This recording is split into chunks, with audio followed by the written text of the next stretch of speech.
Alors, est-ce que tout est prêt? Hey, salut à tous! Bienvenue dans cette nouvelle vidéo. J'espère que vous allez bien et que vous passez de bons moments. Alors, aujourd'hui, comme promis, nous nous retrouvons donc dans une nouvelle vidéo qui est cette fois la FAQ de mi-année. J'avais appelé ça comme ça la dernière fois. Et donc, je vais répondre à vos nombreuses questions que vous avez posées dans ma vidéo, que j'avais appelé ça petite vidéo annonce. Et vous l'avez fait et vous avez été nombreux. Donc aujourd'hui, je vais répondre à toutes vos questions. C'est parti! Alors, première question de Capra. Bravo pour les 400 abonnés. Et ma question, quel PC utilises-tu pour faire tes vidéos YouTube ou tes streams? Voilà, j'espère qu'elle passera. Eh ben, mon cher Capra, félicitations, ta question elle est passée dans ma FAQ. Félicitations! Alors, pour répondre à ta question, eh bien, j'utilise le même PC que ce soit pour YouTube et le stream. Bizarre cette question. Bon, je plaisante, hein. J'ai bien compris la question, ne t'inquiète pas, je vais y répondre un petit peu plus précisément. Alors déjà, j'ai un ordinateur qui a été monté, donc il n'a pas de référence en lui-même, mais je vais vous en dire la composition. Alors, c'est donc un PC avec un super Windows 10 professionnel, on s'en fiche de ça, qui a donc une carte graphique RTX 2070 Super, j'insiste sur le mot super. Avec un processeur i7 9700KF et 32 Go de RAM. Oui, ce que j'ai, c'est une petite bête. Mais d'un autre côté, au moins je n'ai jamais de soucis, tout fonctionne très bien. Il n'y a pas de lag, pas de bug, que ce soit en stream, hormis s'il y a des problèmes de connexion. Mais en tout cas, je n'ai pas de problème quand je joue ou quand je fais mes vidéos YouTube, parce que oui, les logiciels que j'utilise ont tendance à un petit peu manger de la mémoire. Et j'utilise également mon ordinateur comme outil de travail, donc ouais. C'est une petite grosse bête que j'ai. Deuxième question de Balista. Tu connais Kizuna AI? Bah oui. Question suivante. Pour ceux qui ne la connaissent pas du tout, c'est en gros la VTubeuse japonaise, donc virtual YouTuber, qui est la plus connue au monde et c'est celle qui a fait connaître du coup le mouvement des YouTubeurs virtuels. Donc voilà, si vous voulez la découvrir, vous pouvez aller sur ces deux chaînes YouTube qui seront disponibles en description. Troisième question de Daniel Troussel. Hey Podoki, question pour la FAQ. Oh, ok, très bien. Qu'est-ce qui t'a donné envie de faire du stream et quels sont les streamers qui t'ont influencé? Sinon GG à toi et continue comme ça, on te kiffe. Oh déjà, je suis super flattée qu'on me kiffe comme ça. Alors déjà pour ceux qui ne savent pas, j'ai donc une chaîne Twitch dans laquelle je fais de temps en temps des petits streams rigolos, que ce soit sur des jeux ou d'autres concepts assez fun. Donc si vous voulez me voir en stream, n'hésitez pas à vous abonner à ma petite chaîne Twitch qui doit se trouver en description également. Et donc n'hésitez pas à aller me faire un petit coucou et à y rester, pourquoi pas. On s'amuse plutôt bien dans mes streams d'une manière générale. Sinon, pour répondre à ta question, eh bien, je n'en ai pas vraiment. J'étais partie dans un concept où je ne partais vraiment de rien. Et je suis totalement dans l'improvisation totale d'une manière générale dans ce que je fais. En tout cas en stream. Après, je ne sais pas si ce que je fais sur Twitch est bien ou non, mais dans tous les cas, je cherche pas forcément à faire un contenu original sur Twitch parce que c'est assez compliqué, surtout quand on est dans la spontanéité. Mais au moins, je fais des choses qui me plaisent. Et j'espère que cela vous plaît également. Donc c'était pour répondre à la question de si j'avais des streamers qui m'ont influencé. Bah en fait pas vraiment. Surtout qu'avant que je commence sur Twitch, je m'y connaissais mais alors pas du tout. Je connaissais aucun nom de streamer. Bon là je connais à peu près ce qu'il y a, mais je ne suis pas essentiellement influencée par des streamers en particulier. Et qui m'a donné envie de faire du stream, bah je voulais juste tester. Après ça m'a plu et du coup j'ai continué. Il n'y a pas réellement de raison concrète à cela. Quatrième question.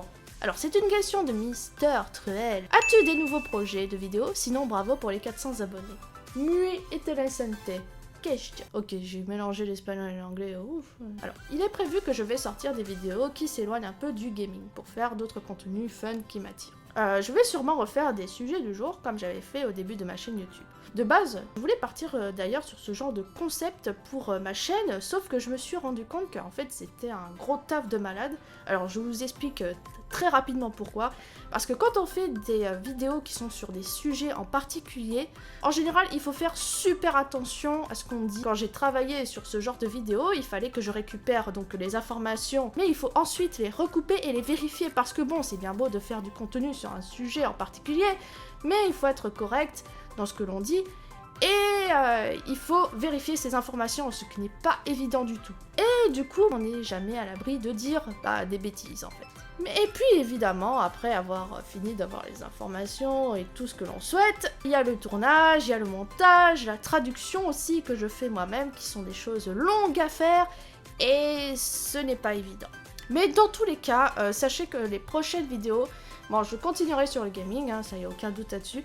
Mais par contre, il y aura des vidéos qui vont être un petit peu plus différentes de d'habitude. Ça amène à vous dire que j'aimerais aussi faire un type de vidéo qui soit beaucoup plus fun et pourquoi pas un petit peu plus satirique. En tout cas, je vous tiendrai au courant, mais ça sera surtout sur les réseaux sociaux et notamment sur Twitter, donc restez connectés.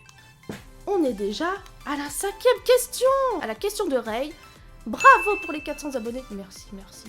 Ma question, quel est ton manga ou anime préféré? Ah, voilà qui est assez compliqué. Alors déjà, il faut savoir que cette question, j'y avais déjà plus ou moins répondu lors de ma première FAQ qui doit dater d'il y a 4 mois, quelque chose comme ça. Et alors, je vais répéter à peu près ce que j'avais dit la dernière fois. Je n'ai pas réellement de manga ou d'anime préféré. Par contre, il y en a plusieurs que j'aime beaucoup. Et du coup, je vais vous en citer là maintenant. Dans les plus grands classiques, c'est plutôt les animés de type Shingeki no Kyojin, Death Note et machin, One Punch Man. Bon, là, je vous ai cité des grands classiques. Bon, par contre, pour One Punch Man, la saison 2, c'est... non... c'est une catastrophe, je sais pas ce qui s'est passé, enfin je crois savoir ce qui s'est passé, mais c'est une véritable catastrophe. Pourquoi vous avez fait ça? Ensuite, il y a des animés qui sont moins connus, mais qui m'ont quand même beaucoup marqué, que ce soit Tonari no Kaibutsu-kun, qui est un shoujo, l'ère des cristaux, qui est complètement différent de ce qui existe du manga standard, et franchement je vous invite à aller le voir, ou encore Kill la Kill, et il y en a d'autres que j'aime bien, mais je ne sais pas trop comment les placé en fait, notamment Cautious Hero. Bon, ça j'en avais parlé dans la première FAQ, et voilà. Bon, après concrètement, tout ce que j'ai cité, ce sont des choses qui sont sorties de ma tête. Il y en a beaucoup d'autres que j'aime beaucoup, mais comme vous pouvez le voir, bah j'ai des goûts assez diversifiés dans ce domaine-là. Mais après, je vous avouerai que je suis un petit peu difficile. 6e question, quel âge as-tu? Alors tu peux ne pas y répondre si cela est privé, c'est ton droit, mais je suis curieux. Bah j'ai 25 ans. C'était la question de Loli Picture. 7e question. De Amour félicitations Panoki-chan. Depuis le début de ton aventure, il y a des choses que tu regrettes ou que tu aimerais améliorer à l'avenir? Très bonne question.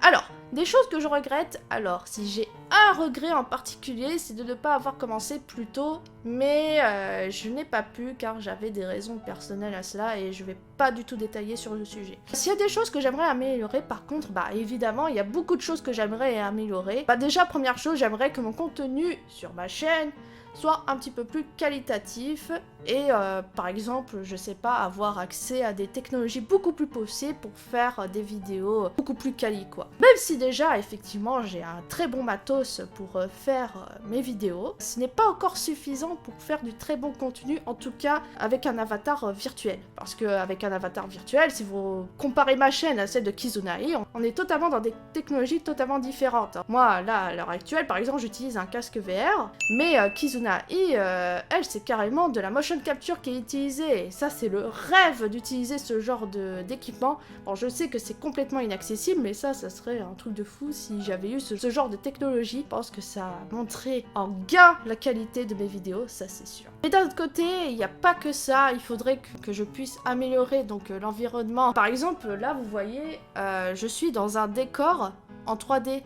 Ce qui est assez rare parce que du coup, en fait, le problème c'est que je n'ai pas de compétences 3D et le mieux que je puisse faire c'est vraiment d'essayer d'améliorer ça pour avoir des fonds qui soient en 3D et que je puisse par exemple interagir. Là, comme vous pouvez le voir, je suis dans un environnement en 3D par exemple, c'est assez cool du coup, mais ce n'est pas suffisant. J'aimerais bien avoir quelque chose d'assez personnalisé et qui soit proche de mon univers, de ce que j'aimerais avoir. Donc ça, ce sont des points à améliorer. Mais le problème, c'est que je n'ai pas les compétences nécessaires pour les faire. Et il va falloir que j'y travaille un jour. 8e question. De Yoti. Wow, c'est incroyable, 400 abonnés, bravo. Merci, merci. Quel a été ton premier jeu vidéo auquel tu as joué? Alors, attends, 2 secondes, il faut que j'appelle quelqu'un. Oui, allô? Quoi? Qu'est-ce que tu me veux? C'est quoi le premier jeu auquel on y a joué sur la PS1? Tu t'en souviens ou pas? Tomb Raider, je crois. Ok, merci.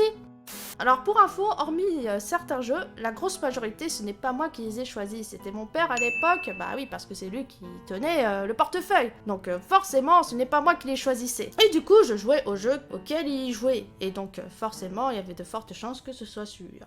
Et si vous vous posez la question, oui, mon père me parle littéralement comme ça. 9e question de Iloufilm. Alors, quelle est ta VTubeuse anglophone préférée? Ah, voilà une bien compliquée question. J'en ai pas de préférée malheureusement. Et sinon, je trouve par exemple que A-Angel est juste impressionnant par la technologie justement que j'en parlais tout à l'heure utilisée. Mais sinon, je n'ai pas réellement de VTubeur anglophone préféré. Mais après, je me suis mise dans une communauté de VTubeurs et j'en ai rencontré pas mal. Et si vous voulez, il y a des liens en description dans lesquels je vais vous partager des VTubeurs anglophones que j'aime bien. 10e question, encore une de Lolly Picture. Penses-tu te diversifier en termes de vidéos du genre d'autres choses que du gaming et des vidéos tutoriels, peut-être des threads d'horreur, théories de complot, ou sinon essayer de ne pas rire, ou juste savoir si t'as d'autres projets de vidéos. En tout cas, je les attends avec impatience, mais perso, j'aimerais bien que vidéos du style, essayer de ne pas rire, des espèces de challenges, bref, t'as compris. Alors, là, pour le coup, cette question rejoint une question à laquelle on avait répondu précédemment, mais là, on n'est plus sur des sujets de vidéos de type tendance YouTube. Alors qu'on soit bien d'accord, je fais des vidéos qui me plaisent et je ne cherche pas vraiment à suivre les tendances YouTube. Mais si je devais faire une vidéo qui semble être dans la tendance YouTube, bah, ça pourrait arriver, et, tant mieux ou tant pis, peu importe. Mais sachez que vraiment, je ne vise pas à suivre les tendances parce que tout simplement, je cherche juste à faire des vidéos qui me plaisent. Si par hasard l'une des vidéos que je compte faire fait partie des tendances, bah tant mieux pour moi à la limite, comme ça je serai beaucoup mieux référencée. Mais sinon, il n'y a pas vraiment l'idée, si vous voulez, que je fasse des vidéos axées sur la tendance pour suivre les tendances. C'est vraiment soit ça me plaît, soit ça me plaît pas en fait. Et je pense que le jour où vraiment ça arriverait que je vais faire des vidéos qui soient axées sur la tendance, il faudrait, je sais pas, que je fasse partie d'un network ou bien que je fasse partie d'une telle structure, parce que eux, pour le coup, ce qui leur intéresse, c'est le bénéfice, et donc le bénéfice se fait seulement en suivant les tendances actuelles pour être monté en visibilité. Mais dans tous les cas, bon voilà, je suis complètement indépendante et je fais les choses tout moi-même, et donc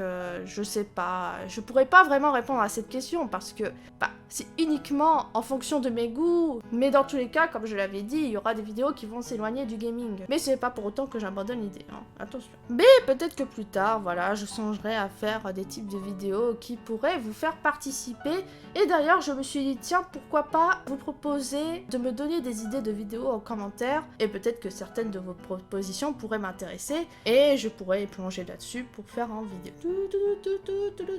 11e question. Alors, The Dead Wings of Darkness. Wow. Salut, merci pour tes vidéos, elles m'ont aidé à passer le pas comme VTuber. Ma question, est-ce que tu penses que la communauté VTuber peut se développer en francophonie d'ici quelques années, ou bien cela restera une communauté de niche? Ah, voilà une question à la fois intéressante, mais très difficile d'y répondre. Et je vais te répondre tout simplement par ceci, je ne sais pas. Alors, il faut savoir qu'actuellement, le VTubing, bon, si on peut appeler ça comme ça, c'est un marché de ouf au Japon. Et c'est super bien développé dans certains pays asiatiques, notamment en Indonésie, si je dis pas de bêtises, ou encore la Chine. Et à l'international, notamment aux USA, certains VTubers ont donc réussi à sortir du lot. Mais en France, on n'en est pas encore là. Alors, non seulement le VTubing actuel en France, c'est complètement de niche, mais c'est même pire que ça, ce n'est genre pas connu du tout. Attention, je ne dis pas que tous les Français ne connaissent pas les VTubers ou des choses dans le genre, mais qu'on soit bien réaliste, hein, il y a très peu de francophones qui ont au moins conscience de l'existence des YouTubers virtuels. Donc à l'heure actuelle, oui, c'est complètement de niche, mais à l'avenir, bah on sait pas, seul l'avenir nous le dira en fait. Mais en dehors de ça, bah, c'est très simple. Soit il y a eu un buzz ou quelque chose dans le genre qui a permis de mettre un VTuber en lumière, dans ce cas-là, ça va être connu, et donc il y aura un gros boom des YouTubers virtuels, soit effectivement ça restera de niche. Et c'est pour cela que je vais vous demander, à ma chère communauté, que je compte sur vous pour que l'on fasse connaître à travers toute la France l'existence des VTubers. Prenez tous vos portables et vos ordinateurs et déployez vos messages, vos posts Twitter, qui permettront de propager l'ascension des VTubers dans notre cher territoire. Tous ensemble, nous pouvons le faire. Bon, ok, je m'arrête, je crois que ça fait un petit peu propagande, hein, on va pas se mentir. Et j'aurais juste une dernière chose à te rajouter par rapport à ta question. Pour ceux qui veulent devenir VTuber et être connus en tant que tel, si vous voulez faire du contenu avec un avatar virtuel, faites d'abord les choses par passion et pas pour la fame, hein, comme certains diraient. Hein. Parce que être VTuber, bah déjà, ça prend beaucoup de temps et beaucoup d'argent. Hein. Je vous cache pas que si vous voulez faire quelque chose de vraiment bien avec un avatar virtuel, bah il faudra sortir le porte-monnaie. Même si oui, il y a possibilité de faire les choses de vraiment pas cher et tout, acheter le matos dont vous avez besoin par rapport à vos besoins, ça coûte de l'argent, je vous le cache pas. Mais sinon, franchement, le conseil que je peux vous donner, c'est vraiment de faire les choses tranquillement et ne vous mettez surtout pas la pression. Bref, tout ça pour vous dire, si vous avez envie de faire du contenu YouTube avec un avatar virtuel, ne vous prenez pas la tête, faites ce qui vous plaît. Ne cherchez pas à courir après les chiffres ou ce genre de choses, c'est vraiment une perte de temps. Le plus important, c'est de faire des choses qui vous plaisent. Et puis d'ailleurs, c'est ce que je me suis dit dans ma tête, évidemment. Alors, j'aimerais juste faire un petit tour, du coup, en dehors de YouTube, parce que j'avais reçu une question sur Instagram qui est: quels sont les artistes qui t'inspirent le plus? Et bravo pour les 400 abonnés de la part de ReArt. Merci à toi, déjà. Alors, pour ceux qui se demandent mais de quoi ça parle, alors en fait, il faut savoir que j'aime énormément le dessin, et du coup, il arrive que de temps en temps, je partage mes dessins, surtout sur Instagram et sur Twitter. Donc voilà, si vous voulez voir ce que je fais un peu, ben n'hésitez pas. Surtout que j'ai quelque chose que je suis en train de préparer, mais je vais vous en parler en fin de vidéo. Et du coup, quels sont mes artistes qui m'inspirent le plus? C'est pas forcément des artistes super connus, mais je trouve vraiment leur style de dessin vraiment sympathique. Il y en a un que j'aime bien, c'est Mio Nehen. Donc sinon, il y a Yashinos qui fait de super dessins, mais plus en mode bishounen. Bon, est-ce qu'il y a besoin de présenter Ilya Kushinov?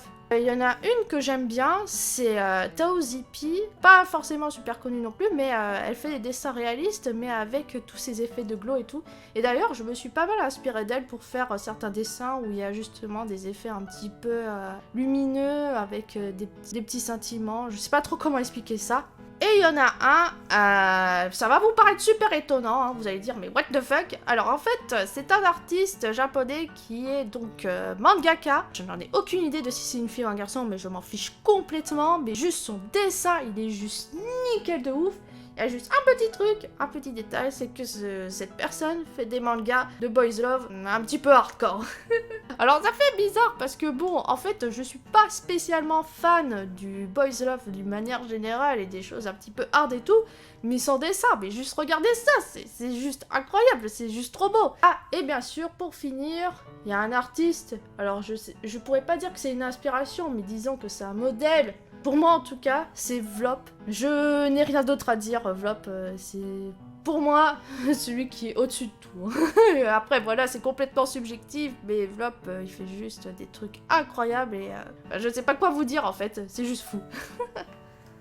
Et avant qu'on passe à la question suivante, j'aimerais vous parler de deux VTubers très cool et qui font de jolis dessins. Dans un premier temps, je vous présente Yamiko, qui est non seulement un VTuber très attachant et très gentil, mais il fait de super dessins, donc n'hésitez pas à aller le voir. Et j'aimerais également vous présenter Yemetis, qui est une superbe artiste, qui est également en train de travailler sur un projet d'artbook qui va réunir plus de 30 VTubers, et j'en fais partie. Et voici mon dessin, c'est juste waouh! Son travail est juste incroyable, donc n'hésitez pas à aller la voir. Et voici la 13e question et la dernière de Akiro Toji. Salut! Félicitations, ça va? Ça va, merci. Peut-on voir tes lunettes? Ouais, je sais, c'est chelou comme question, mais bon. Mes lunettes? D'accord. Les modes de SA2 t'ont séduit. Alors, SA2, c'est Sonic Adventure 2. En fait, on me pose la question parce que du coup, j'ai fait du stream sur Sonic Adventure 1 et je compte faire sur Sonic Adventure 2. Et sinon, as-tu quelque chose à dire à ta communauté? Ça fait beaucoup de questions, désolé. Ne t'inquiète pas, il n'y a pas de souci, je vais y répondre. Alors déjà, pour les lunettes. Oui, alors ta question est très bizarre, je ne comprends pas pourquoi tu te poses cette question. Bah, les voilà du coup, j'ai des lunettes ici. Bon, je suppose que tu parles des lunettes que je porte en vrai. Bah voilà, voici le modèle de lunettes. Et très sincèrement, je ne vous les recommande alors, pas du tout. Alors, je vous explique pourquoi. Alors, déjà, quand j'avais acheté ces lunettes, c'était censé être des lunettes super légères et super solides, avec du titane au niveau des branches, sauf que c'est vraiment... Faux! Il faut savoir que je porte donc des lunettes et celle-là c'est l'enfer sur terre, hein. Je vous le cache pas. Alors au début quand je cherchais des lunettes, je cherchais des lunettes vraiment légères parce que je détestais en fait sentir les lunettes sur ma tête et je trouvais ça insupportable et je voulais les plus légères possibles.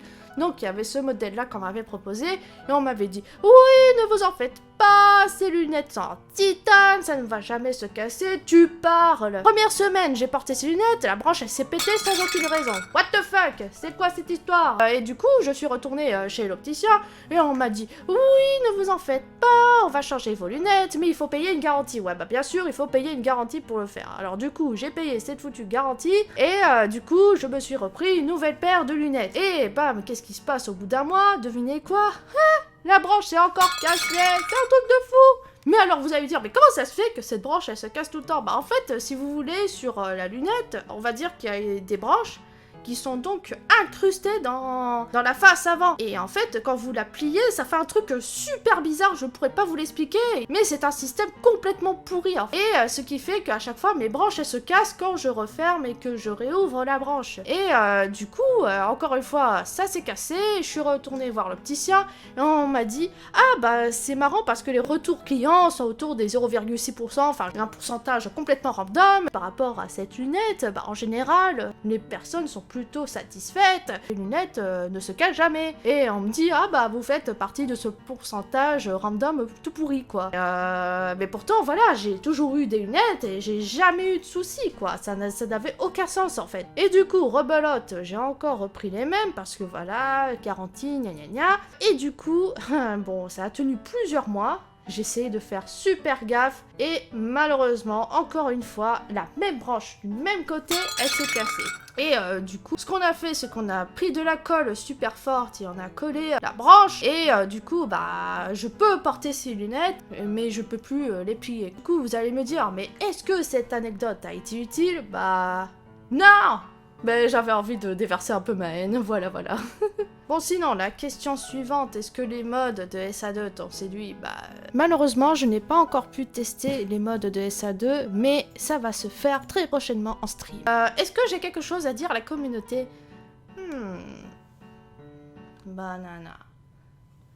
Split. Plus sérieusement, déjà dans un premier temps, je voulais énormément vous remercier de tous vos commentaires et de vos encouragements. Sachez que cela me donne beaucoup de motivation à faire des vidéos et à faire du contenu d'une manière générale. Sachez que j'en suis très reconnaissante et j'espère que tous ensemble on pourra bâtir quelque chose de vraiment cool à l'avenir. Il est vrai que le chemin que je prends n'est pas forcément des plus faciles, mais sachez que grâce à vous, j'ai l'envie de continuer. Car sachez que vos encouragements m'incitent à faire de plus en plus. Et pour le coup, ça me donne envie de faire beaucoup de choses que je voulais faire, même qui datent d'un certain moment. Comme par exemple, le streaming, du coup, c'est grâce à vous que je me suis mise au streaming et ça marche super bien. Je suis super contente, vous passez de bons moments avec moi et moi aussi, par ailleurs. Et ça m'a donné envie de faire des choses qui même datent depuis très longtemps. Comme par exemple la réalisation de mon manga que je suis en ce moment en train de beaucoup travailler dessus. Et sachez que c'est uniquement grâce à vous que j'ai envie d'y retravailler, parce que quand j'ai eu mes coups de mou et que je me suis dit « Oh, j'aimerais bien le faire, mais voilà, grosse flemme », et que les gens derrière ils disent « Non, il faut que tu le fasses et tout », bah forcément, ça m'a donné un petit coup de boost et je me suis remise à le faire et franchement, je pense que s'il n'y avait pas eu YouTube et tout ça, je pense que mes projets de ce type ne pourront jamais exister.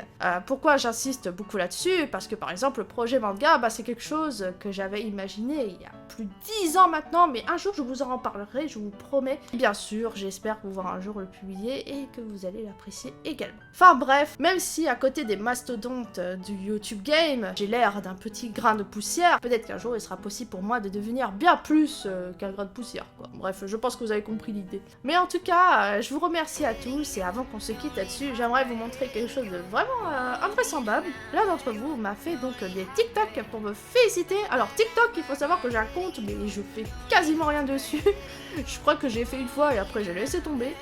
Mais du coup, nous allons finir sur ces images et je vous souhaite à vous tous une très bonne journée, une très bonne soirée et on se dit à très bientôt pour une prochaine vidéo. Bye bye.